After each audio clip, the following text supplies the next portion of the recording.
என்ன ஸ்வீட்ஸ் உங்களுக்கு பிடிக்கும்? என்ன மாதிரி சுகர் இருக்கா? இல்ல, அப்படியே வைங்க. மேடம் என்ன ஸ்வீட் சாப்பிடுவீங்க? ரசகுல்லா. உடம்ப பாத்தீங்க, பிடிச்ச ஸ்வீட் பேர் சொல்லுங்கம்மா. எத்தனை ஸ்வீட் பேர் சொல்ல முடியும்? 10 சொல்லலாம். சரி, 10 எங்க இருந்து சொல்ல முடியும்? ஒண்ணு நான் பார்த்ததா இருக்கணும், நம்பர் 1. இல்ல சாப்பிட்டதா இருக்கணும், இல்ல யாராவது சாப்பிட்டு அதை பத்தி பெருமையை சொல்லிருக்கணும். கரெக்டா? அப்போ எனக்கு தெரிஞ்ச 10 ஸ்வீட்டை வச்சுட்டு இந்த 10 ஸ்வீட் தான் உலகம்னு சொன்னா நீ நம்புவீங்களா? நம்ப முடியாது. இதுதான் வாழ்க்கைன்னு காமிச்சிட்டோம், இதுதான் பணம் சம்பாதிக்கிற மெத்தட் காமிச்சிட்டோம். அவனுக்கு லாஜிக்கல் பிரெயின் நிறைய வளர்த்துட்டு தவிர அவனை கிரியேட்டிவா நீங்க அவனை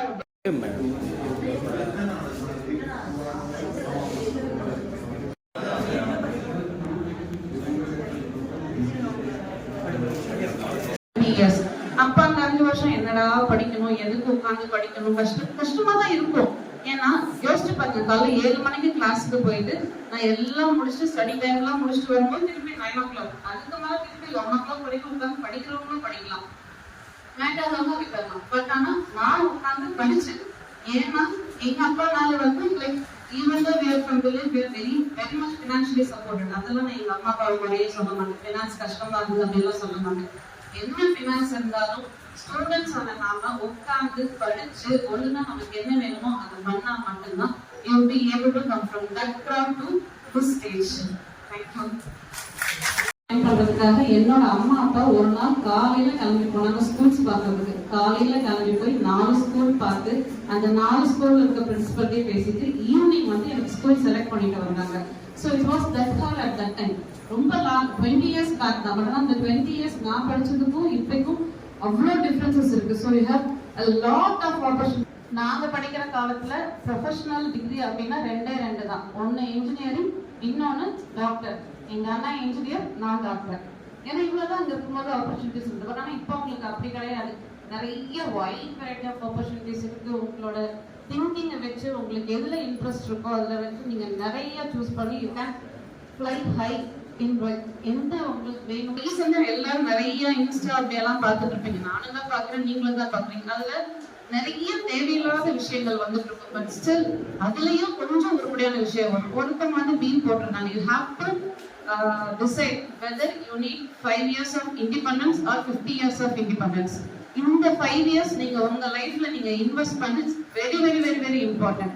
ஏன்னா நான் படிக்கும்போது இதை நான் பெருமைக்காக சொல்ல, just because of hard work I am standing here. ஏன்னா எங்க அப்பா வந்து என்ன படிக்க வச்சாங்க நல்லா. பட் ஆனா அதுக்கு நான் படிக்கணும். நான் படிக்காம எங்க அப்பாவை எங்க அம்மா மட்டுமே சப்போர்ட் பண்ணி it's of no use. 12th படிக்கும்போது we have to study minimum 6 to 7 hours.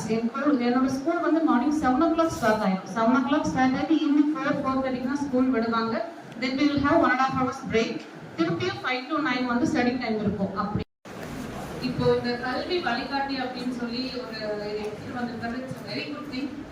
எக்ஸாக்டா சார் சொன்ன மாதிரி சார் இப்போ சம்பத்குமார் சார் பேசும்போது ரொம்ப அழகா சொன்னாரு, நான் ஏன் கீழே வந்து பேசுறேன் because I already reach the stage அப்படின்னு சொல்லி சொன்னாரு.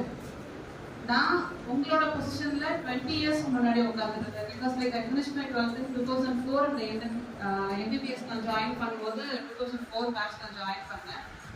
அண்ட் சார் ரொம்ப வந்து நிறைய விஷயங்கள் சொன்னாங்க. பேரண்ட்ஸோட இம்பார்ட்டன்ஸ் எவ்வளோ என்ன அப்படின்றத பற்றி நான் இங்கே நிறைய சர்ஸ் எல்லாம் உங்களுக்கு எஜுகேஷன் பற்றி சொல்றதுக்காக because I just tell you my success story which I am very proud of.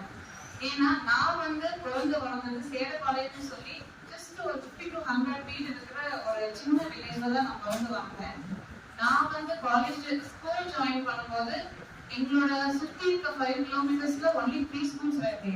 2 government high schools and ஒரே ஒரு matriculation school.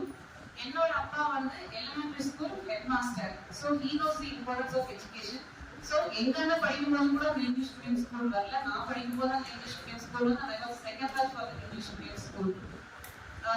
And one more thing, படிக்கும்போது எங்க அப்பா வந்து எப்பவுமே சொல்லுவாரு, தம்பி நீ படிச்சுட்டே இருக்க, உனக்கு நல்லா படிப்பு வருது. நிறைய நம்ம வந்து குதிரை ரேஸ் பார்ப்போம். அந்த குதிரை ரேஸ் பார்க்கும்போது என்ன பண்ணாங்க, குதிரை எந்த குதிரை ஃபர்ஸ்ட் முழுக்க உள்ள நுழைக்குதோ அந்த குதிரை தான் சக்சஸ். பெருசா ஒண்ணு வேண்டாம், நீ கஷ்டப்பட்டு முழுக்க மட்டும் நுழைச்சிட்டு போதும், then you will shine அப்படின்னு சொல்லி சொல்லுவாங்க.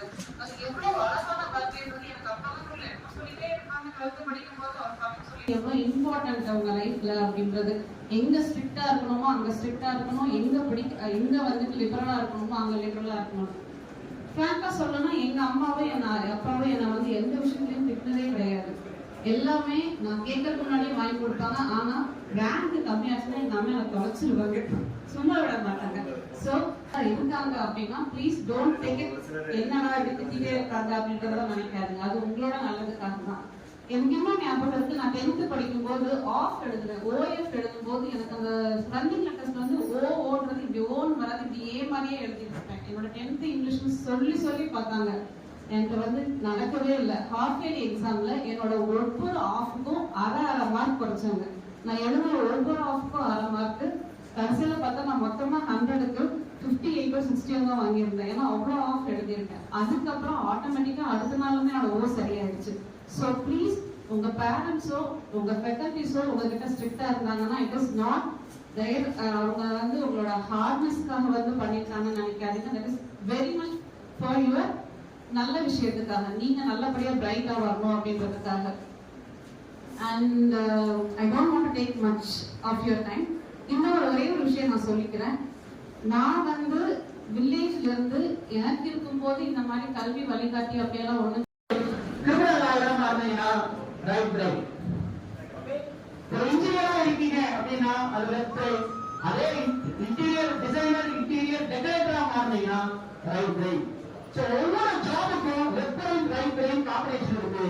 அந்த பாடத்துக்காக தான் உங்க கை தட்ட சொன்னேன். இந்த லெஃப்ட் ஹேண்டை use right brain will activate more. அப்ப இந்த மூளையில சென்சர் கேட்பாங்க, எல்லாருக்கும் இருக்கு, சுத்த மாட்டேங்குது, அதான் பிரச்சனை. ஒரு லெவலுக்கு மேல திங்கிங் பண்ண மாட்டேங்குது. காரணம் எங்க தாத்தா இப்படிதான் சிந்திச்சாரு, எங்க அப்பா இப்படிதான் சிந்திச்சாரு, நான் இப்படிதான் சிந்திக்கணும்னு ஒரு கட்டத்தை போட்டு வாழ்ந்துட்டு இருக்கோம். வயநாடு ஒரு தலைமுறையில படிக்கவே இல்லை, பையன் சயின்டிஸ்ட், எப்படி ஜிகே இல்லவே இல்லை, 7ஆம் அறிவு அக்செப்ட் ஆகல. எங்க தாத்தா படிக்கல, அக்ரிகல்ச்சர் ஃபார்மர், ஆனா விவசாயத்தை படிச்சார், மக்களை படிச்சார்.